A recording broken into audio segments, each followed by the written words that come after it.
Hi, welcome to my channel. ഇന്നത്തെ video എന്ന് പറഞ്ഞു കഴിഞ്ഞാൽ ഞങ്ങൾ ബാംഗ്ലൂർ പോയപ്പം വിസിറ്റ് ചെയ്ത ലോകത്തിലെ തന്നെ ഏറ്റവും വലിയ കഫേ എന്നറിയപ്പെടുന്ന രാമേശ്വരം കഫേയിലെ വിശേഷങ്ങളാണ്. അപ്പോൾ ഇലക്ട്രോണിക് സിറ്റിയുടെ അടുത്തുള്ള ബൊമ്മസന്ദ്ര എന്ന സ്ഥലത്താണ് ക്ഷേത്രത്തിൻ്റെതായ പോലെയുള്ള ആംബിയൻസ് ഒക്കെ ഉള്ള ഈ കഫേ ഉള്ളത് കേട്ടോ. ഇഡ്ഡലി ദോശ കോഫി, അതായത് IDC കിച്ചൻ്റെ ഫൗണ്ടറും പ്രൊമോട്ടറുമായ രാഘവേന്ദ്ര റാവുവും വൈഫ് ദിവ്യ രാഘവേന്ദ്ര റാവുവും ചേർന്ന് 2021 ഈ പ്രൊജക്റ്റ് സ്റ്റാർട്ട് ചെയ്തത്. നമ്മുടെ മിസൈൽ മാൻ ഓഫ് ഇന്ത്യ എന്നറിയപ്പെടുന്ന ശ്രീ APJ അബ്ദുൽ കലാമിൻ്റെ ജന്മനാടായ രാമേശ്വരത്തിൽ നിന്ന് പ്രചോദനം ഉൾക്കൊണ്ടാണ് ഈ കഫേക്ക് ഈ പേര് നൽകിയിരിക്കുന്നത്. നമ്മൾ കയറി ചെല്ലുമ്പോൾ തന്നെ ഒരു ആദിയോഗിയുടെ പ്രതിഷ്ഠയും അതിന് മുമ്പിലായി അഭിമുഖമായിട്ടിരിക്കുന്ന ഒരു നന്ദിയുടെ പ്രതിഷ്ഠയുമാണ് കാണുന്നത്. അതൊരു പൂളിലാണത് സെറ്റ് ചെയ്ത് വെച്ചിരിക്കുന്നത്. നല്ല രസമായിട്ടുള്ളൊരു ആംബിയൻസ് തന്നെയാണ് കേട്ടോ. ഇത് ഹിന്ദുക്കളുടേത് മാത്രമല്ല, എല്ലാവർക്കും പോകാവുന്നത് തന്നെയാണിത്. ക്ഷേത്രം പോലെ അവർ സെറ്റ് ചെയ്തിട്ടുണ്ടെന്ന് മാത്രമേ ഉള്ളൂ, ശരിക്കും റെസ്റ്റോറൻറ്റ് തന്നെയാണിത്. ഇതുപോലെ ഒരുപാട് പ്രതിഷ്ഠകൾ ആ റെസ്റ്റോറൻറ്റിലുണ്ട് കേട്ടോ. ഇതൊക്കെ അവിടെയുള്ള ഒരു പ്രതിഷ്ഠകളാണ് കേട്ടോ. പിന്നെ അതിന് മുന്നിലിരുന്ന് ഈ പ്രതിഷ്ഠകൾക്ക് മുമ്പിലിരുന്ന് പ്രാർത്ഥിച്ച് ഭക്ഷണം കഴിക്കുക എന്നുള്ളൊരു കോൺസെപ്റ്റും കൂടെയാണ് അവിടെയുള്ളത്. ഏതാണ്ട് 90,000 സ്ക്വയർ ഫീറ്റ്, അതായത് ഒരു 1.5 ഏക്കേഴ്സിലാണ് ഈ റെസ്റ്റോറൻറ്റ് സ്ഥിതി ചെയ്യുന്നത്. ഏതാണ്ട് 10,000 ഗസ്റ്റിനെ സൈമൾട്ടേനിയസ് ആയിട്ട് അവർക്ക് എൻ്റർടൈൻ ചെയ്യാൻ പറ്റും എന്നാണ് അവർ അവകാശപ്പെടുന്നത്. ഇത് അവിടെയുള്ളൊരു ഗണപതിയുടെ വിഗ്രഹമാണ്. പിന്നെ ഇത് പാർവതിയുടെ ആണെന്നാണ് എനിക്ക് തോന്നുന്നത്, പർവ്വതവർദ്ധിനിയാണെന്നാണ് തോന്നുന്നത് കേട്ടോ. അതിന് മുന്നിലായിട്ട് ഒരു നന്ദിയുടെ പ്രതിമയും കൂടെയുണ്ട്. ഇതെല്ലാം നന്നായിട്ട് തന്നെ ഒരു നീറ്റായിട്ട് തന്നെ കീപ്പ് ചെയ്ത് വെച്ചിട്ടുണ്ടെന്നുള്ളതാണ് ഫുൾ റെസ്റ്റോറൻറ്റ്. കണ്ടോ, ഇത് നന്ദിയുടെ പ്രതിമയാണ്. ഇനി അടുത്തതായിട്ട് തിരുപ്പതി ശ്രീ വെങ്കടേശ്വര പ്രതിഷ്ഠയാണ്. അത് നന്നായിട്ട് അവർ അലങ്കരിച്ച് വെച്ചിട്ടുണ്ട്. ആ താഴെയുള്ള സ്റ്റെപ്പുകളിലൊക്കെ ഇരുന്ന ആളുകൾ ഭക്ഷണം കഴിക്കുന്നുണ്ട് കേട്ടോ. പക്ഷേ അത് അപ്പോഴപ്പോഴേ വന്നിട്ട് അവരുടെ സ്റ്റാഫ് വന്ന് ക്ലീൻ ചെയ്യുന്നത് ഉണ്ട്. അതുകൊണ്ടാണ് ഇത്രയും പേര് വന്ന് ഫുഡ് കഴിച്ചിട്ട് പോലും അവിടെ യാതൊരു വൃത്തിയായിട്ട് നമുക്ക് ഫീൽ ചെയ്തില്ല കേട്ടോ. ഒരു ടെമ്പിൾ പോലെ തന്നെ നമുക്കത് ഫീൽ ചെയ്തു. കണ്ട അമ്പലങ്ങളുടെ ഉള്ളിലുള്ള പോലെയുള്ള സ്റ്റെപ്പുകളും എല്ലാം അവർ നന്നായിട്ട് തന്നെ മെയിൻറ്റെയിൻ ചെയ്ത് വെച്ചിട്ടുണ്ട്. പിന്നെ ഇതാണ് അവരുടെ ടിക്കറ്റ് കൗണ്ടർ. സെൽഫ് സർവീസാണ് കേട്ടോ. ടോക്കൺ ബേസ്ഡ് ആയിട്ടുള്ള സെൽഫ് സർവീസാണ് അവിടെ. പലതരത്തിലുള്ള ഇഡ്ഡലി, ദോശ എല്ലാം അവിടെ അവൈലബിൾ ആണ്. അതാ ഈ കാണുന്നതൊക്കെ അവരുടെ ഇഡ്ഡലി കൗണ്ടറാണ്. അപ്പം ആ കൗണ്ടറിൽ നമ്മൾ അവിടെ ടിക്കറ്റ് എടുത്തിട്ട് നമ്മൾ വെയിറ്റ് ചെയ്യണം. അവിടെ ഡിസ്പ്ലേ കാണിക്കുന്നുണ്ട് എന്തൊക്കെ ഐറ്റംസാണ് അവൈലബിൾ എന്നുള്ളത്. ആ ഡിസ്പ്ലേയിൽ നോക്കിക്കൊണ്ട് നമ്മൾ ബുക്ക് ചെയ്തിട്ട് നമുക്ക് വെയിറ്റ് ചെയ്യാവുന്നതാണ് കേട്ടോ. ഇതൊക്കെ ഏതാ അവരുടെ എന്താ പറയുക, ഇഡ്ഡലി പല രീതിയിലുള്ള ഇഡ്ഡലികളാണ് ഇതൊക്കെ. പല ഷേപ്പിലും ഉള്ള ഇഡ്ഡലികളെല്ലാം എന്താ ഒരു സ്റ്റീമർ, വലിയ വലിയ സ്റ്റീമറുകളിലാണ് അതൊക്കെ വെക്കുന്നത്. ഇതൊക്കെ കാണാൻ തന്നെ നല്ല രസമുണ്ടായിരുന്നു. നല്ല വൃത്തിയിൽ തന്നെയാണ് അതെല്ലാം ചെയ്യുന്നത്. പിന്നെ ആ കൗണ്ടറിന് മുകളിലായിട്ട് ദശാവതാരമാണ്. 4 സൈഡിലും ദശാവതാരം ഇങ്ങനെ ചെയ്തു വെച്ചിട്ടുണ്ട്. നല്ല ഭംഗിയായിട്ട് ചെയ്തു വെച്ചിട്ടുണ്ട് കേട്ടോ.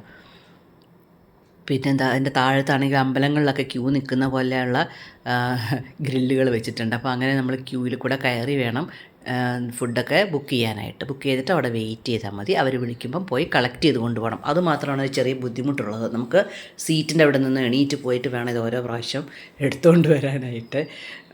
അപ്പം അതുകൊണ്ട് തന്നെ നമുക്ക് ഇടയ്ക്കിടയ്ക്ക് ഓർഡർ ചെയ്യാനൊന്നും പറ്റില്ല. പോയി തിരക്കിൽ ക്യൂ നിന്നിട്ട് വേണം എടുക്കാനായിട്ട്. അത് അവിടുത്തെ തൂണുകളിലൊക്കെയുള്ള എന്താ പറയുക, കാർവിങ്സ് ഒക്കെ കണ്ടോ, എന്തൊരു ഭംഗിയായിട്ടാണ് ചെയ്തിരിക്കുന്നത്. അരവിന്ദും അഞ്ജലിയും കൂടെ ഓർഡർ ചെയ്തിട്ട് വെയിറ്റ് ചെയ്യണം. ആ ഡിസ്പ്ലേയുടെ മുമ്പിൽ ഇങ്ങനെ വീണ്ടും വീണ്ടും നോക്കിക്കൊണ്ടിരിക്കുകയാണ്. ഇത് അവരുടെ അകത്തുള്ളത് ഇൻറ്റീരിയർ ആയിട്ടുള്ള ഒരു കഫേയാണ്. അവിടെ കയറണമെന്നുണ്ടെങ്കിൽ ചെരുപ്പൊക്കെ പുറത്ത് അഴിച്ചിട്ടിട്ട് വേണം കയറാനായിട്ട്. അത്ര നല്ല നീറ്റായിട്ടാണ് അവിടെ കീപ്പ് ചെയ്തിരിക്കുന്നത്. അവിടെ 2 രീതിയിലുള്ള എന്താ പറയുക, സീറ്റിംഗ് ഇതുണ്ട്.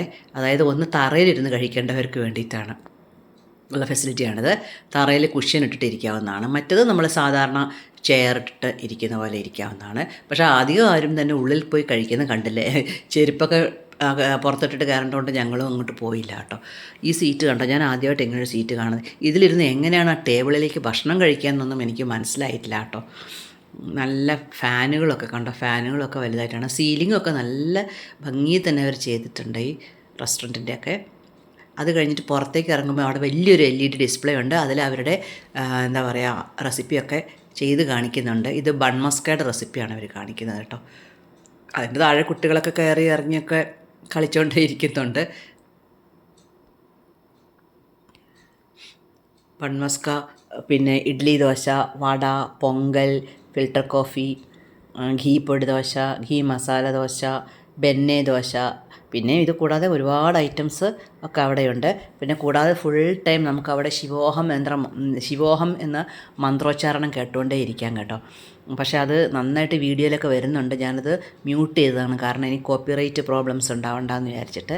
അത് കേൾക്കാൻ തന്നെ നല്ലൊരു രസമുണ്ടായിരുന്നു. ശിവോഹം ശിവോഹം എന്നുള്ള ഒരു മന്ത്രോച്ചാരണം ത്രൂ ഔട്ട് ദ റെസ്റ്റോറൻറ്റിൽ അത് കേൾക്കാമായിരുന്നു. പിന്നെ നമ്മൾ ഇൻഡോർ അല്ലാതെ ഔട്ട്ഡോറായിട്ട് വേറെയും കഴിക്കാനുള്ള സെറ്റപ്പൊക്കെ ഉണ്ട് കേട്ടോ. അവിടെ കുറച്ച് ബെഞ്ചുകളും പിന്നെ എന്താ പറയുക സ്റ്റൂളൊക്കെ ഇട്ടിട്ട് ഡെസ്കൊക്കെ ഇട്ടിട്ടാണ് അവർ സെറ്റ് ചെയ്ത് വെച്ചിരിക്കുന്നത്. പിന്നെ ഈ ദോശ ഇഡ്ഡലിയൊക്കെ കഴിക്കാൻ ഇഷ്ടമുള്ളവർക്കൊക്കെ പോയി ട്രൈ ചെയ്യാൻ പറ്റിയൊരു നല്ലൊരു സ്ഥലം തന്നെയാണിത്. ഇതാണ് ബെഞ്ചും ഡെസ്കും ഒക്കെ അവർ വെച്ചിരിക്കുന്നത്. അവിടെ ഒരു നല്ല ഫൗണ്ടനും ഉണ്ട്. അവിടെ എല്ലാം വന്ന് ഒരുപാട് ആൾക്കാർ ഫോട്ടോ എടുക്കുന്നുണ്ട് കേട്ടോ. ഫോട്ടോയ്ക്കും വീഡിയോയ്ക്കൊക്കെ നല്ല സ്കോപ്പുള്ളൊരു സ്ഥലം തന്നെയാണിത്. ഞങ്ങൾ രാത്രിയാണ് പോയത്, 8 മണിയായി അവിടെ ചെന്നപ്പോൾ. നല്ല തിരക്കായിരുന്നു അത് ആ സമയത്ത്. പിന്നെ ഇതിനോട് ചേർന്ന് തന്നെ ഒരുപാട് വാഷ് ബേസിനുകളും ഒക്കെ അവർ സെറ്റ് ചെയ്തിട്ടുണ്ട്. അതുകൊണ്ട് തന്നെ എല്ലാം നല്ല നീറ്റാണ്. അപ്പോഴപ്പോഴേ വന്ന് അവരുടെ സ്റ്റാഫ് വന്ന് ക്ലീൻ ചെയ്യുന്നുണ്ട്. ഈ ഗ്രാനൈറ്റ് സ്ലാബുകളിലെല്ലാം നമുക്ക് എന്താ പറയുക സീറ്റിംഗ് ആയിട്ട് ഉപയോഗിക്കാവുന്നതാണ്. പിന്നെ സ്റ്റെപ്പുകൾ കണ്ടോ, ആ സ്റ്റെപ്പുകളിലും എല്ലാം നമ്മൾ ആളുകൾ ഇരുന്ന് കഴിക്കുകയാണ്. എവിടെ വേണമെങ്കിലും ഇരുന്ന് ഫ്രീ ആയിട്ട് കഴിക്കാം. പിന്നെ 1-2 പേരുണ്ടെങ്കിൽ മാത്രമേ പോയി എടുക്കാനും ഒക്കെ സൗകര്യം ഉണ്ടാവുള്ളൂ മാത്രമേ ഉള്ളൂ. ഇവർക്ക് ബാംഗ്ലൂരിൽ തന്നെ 5 ഔട്ട്ലെറ്റ്സ് ഉണ്ട്. JP നഗറിൽ, ഇന്ദിരാനഗറിൽ, രാജാജി നഗറിൽ, കെമ്പഗൗഡ ഇൻ്റർനാഷണൽ എയർപോർട്ട് ടെർമിനൽ 2-ൽ, ബ്രൂക്ക്ഫീൽഡിൽ, പിന്നെ ബൊമ്മസാന്ദ്രയിലാണ്. ഇതാണ് ഏറ്റവും വലിയ ഔട്ട്ലെറ്റ്, ബൊമ്മസാന്ദ്രയിലെ ഔട്ട്ലെറ്റ്. പിന്നെ പൂനെയിൽ, ഹൈദരാബാദിൽ, മുംബൈയിലൊക്കെ ഓരോരോ ഔട്ട്ലെറ്റ് വീതം ഉണ്ട് കേട്ടോ. ഞങ്ങൾ കഴിച്ച ഇതൊക്കെയാണ്. സാദാ ഇഡ്ഡലി, പൊടി ഇഡ്ഡലി കുറച്ച് സ്വീറ്റാണ്. പിന്നെ 2 ചട്നി ഉണ്ടായിരുന്നു. ഒന്ന് ഉള്ളി ചട്നിയും ടൊമാറ്റോ ചട്നിയും പിന്നെ അത് കടല ചട്നിയുമാണെന്ന് തോന്നുന്നു. സാമ്പാറും നല്ലതായിരുന്നു. ഇത് രാമേശ്വരം ഇഡ്ഡലി ആയിരുന്നു കേട്ടോ. സ്ക്വയർ ഷേപ്പിൽ കാണിച്ച രാമേശ്വരം ഇഡ്ഡലിയാണ്. പിന്നെ നമ്മൾ കഴിച്ചത് ബെന്നെ ദോശയാണ്. അപ്പോൾ നിങ്ങളവിടെ പോയിട്ടുണ്ട്, ഇതാണ് രാമേശ്വരം ഇഡ്ഡലി. അപ്പം നിങ്ങളവിടെ പോയിട്ടുണ്ടെന്നുണ്ടെങ്കിൽ നിങ്ങളുടെ അഭിപ്രായങ്ങളൊക്കെ ഒന്ന് കമൻറ്റ് ചെയ്യണം കേട്ടോ, എക്സ്പീരിയൻസൊക്കെ കമൻറ്റ് ചെയ്യണേ. അപ്പോൾ അത് കഴിഞ്ഞ് ഞങ്ങൾ പിന്നെ വീഡിയോയും ഫോട്ടോയൊക്കെ എടുക്കാനായിട്ട് അവിടെ നിന്ന് രാത്രി 8 മണിയായിരുന്നു, ലേറ്റായി. പിറ്റേ ദിവസം ഞങ്ങൾക്ക് ട്രിവാൻഡ്രത്തേക്ക് വരുവും വേണമായിരുന്നു. അപ്പോൾ അങ്ങനെ നിങ്ങൾക്ക് വീഡിയോ ഇഷ്ടമെങ്കിൽ ലൈക്ക് ചെയ്യണേ, സബ്സ്ക്രൈബ് ചെയ്യണേ, കമൻറ്റും ഇടണേ. Have a good day. Thank U.